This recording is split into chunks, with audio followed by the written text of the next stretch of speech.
Periodo formativo, equivalente al Neolítico, ocurre entre los 4500 años antes de Cristo hasta los 300 años antes de Cristo. En esta fase se puede apreciar tres partes: el temprano, intermedio y tardío, siendo las culturas de más importancia para nuestro estudio la cultura valdivia, la cultura machalilla, cultura chorrera y cultura narrío.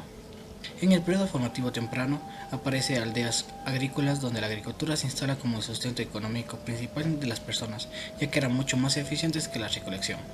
Mientras que la caza se ve bastante reducida, la pesca continúa como importante sustento de la economía local. Sin embargo, el invento más importante de esta época eran las cerámicas. En el formativo intermedio se da la aparición de centros administrativos, ciudades cuyos jefes y jefas eran sacerdotes. Esta clase social de sacerdotes era quienes, apoyados por su poder mágico, mantenían el poder de la sociedad. Los sacerdotes hacían invocaciones o conexiones con el más allá y a cambio exigían a las personas un tributo por sus servicios. El formativo tardío. En esta parte del formativo se caracteriza por la desaparición de la cultura valdivia, que es reemplazada por la cultura chorera y la cultura machalilla, donde, influenciados por la aparición de las cerámicas en algunos lugares del Perú. Otros aspectos característicos de esta fase es la cultura machalilla, nace con un estilo de cerámico influenciado por la manzanilla, mientras que la cultura chorrera mantiene un estilo tradicional heredado de Valdivia. La cultura valdivia se ubicó en los territorios que actualmente se conocen como Manabí, Huayas, Los Ríos y El Oro, de 4500 a 2000 años antes de Cristo. Su economía era mixta, basada en la agricultura y la obtención directa de recursos naturales, como el maíz, porotos y calabazas. Esta era una sociedad agrícola. En esta se enterraban a los muertos bajo el piso de las chozas residenciales. Los entierros servían como títulos de propiedad que indicaban cuál linaje es el dueño de la propiedad.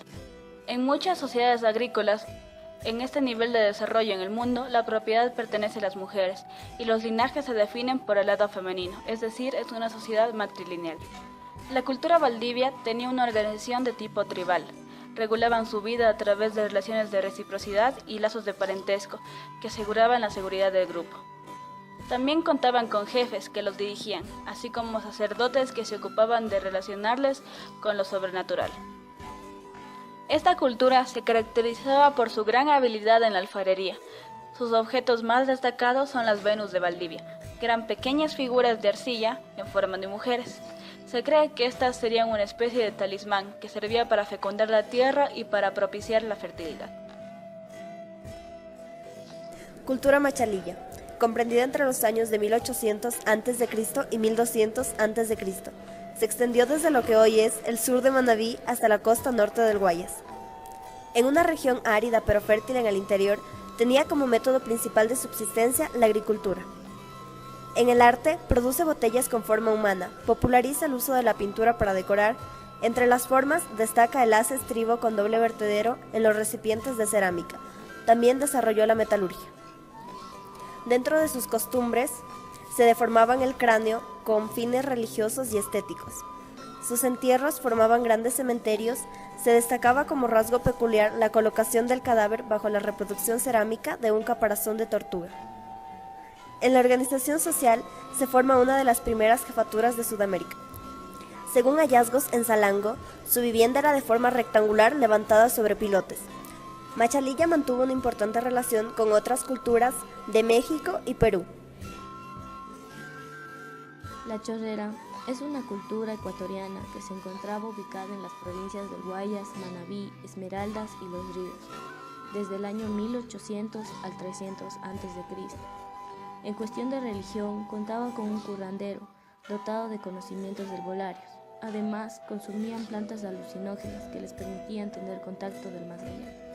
Como todas las culturas antiguas, se cree que adoraban a los elementos de la naturaleza, como animales, astros y fenómenos naturales.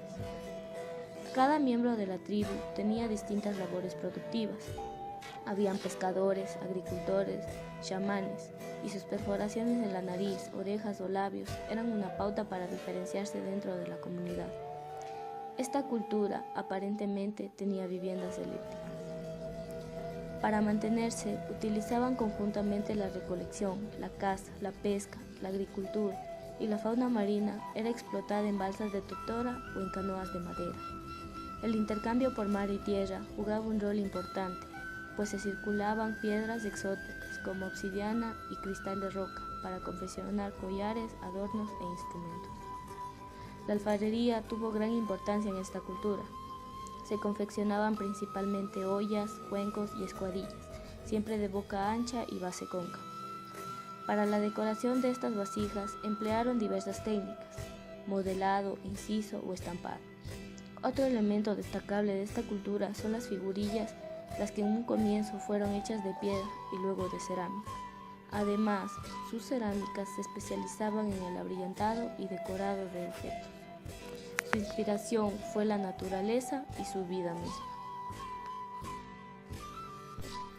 Cerro Nariño, la cultura de los Andes. Se desarrolla del año 2000 al año 600 a.C.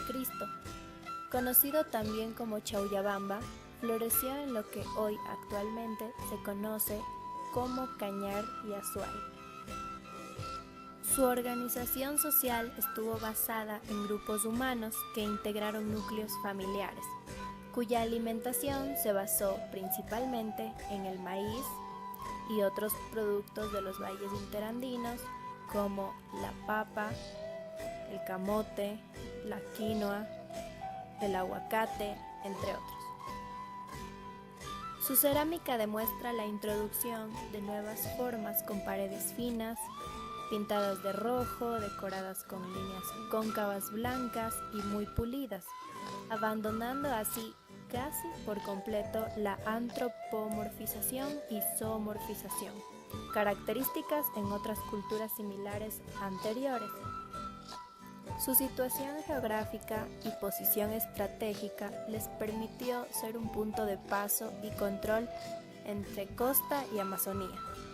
El contacto con Valdivia se hace evidente en los talleres de trabajo y redistribución de la concha spondylus, utilizada para la fabricación de ucuyayas o amuletos que representaban a los ancestros.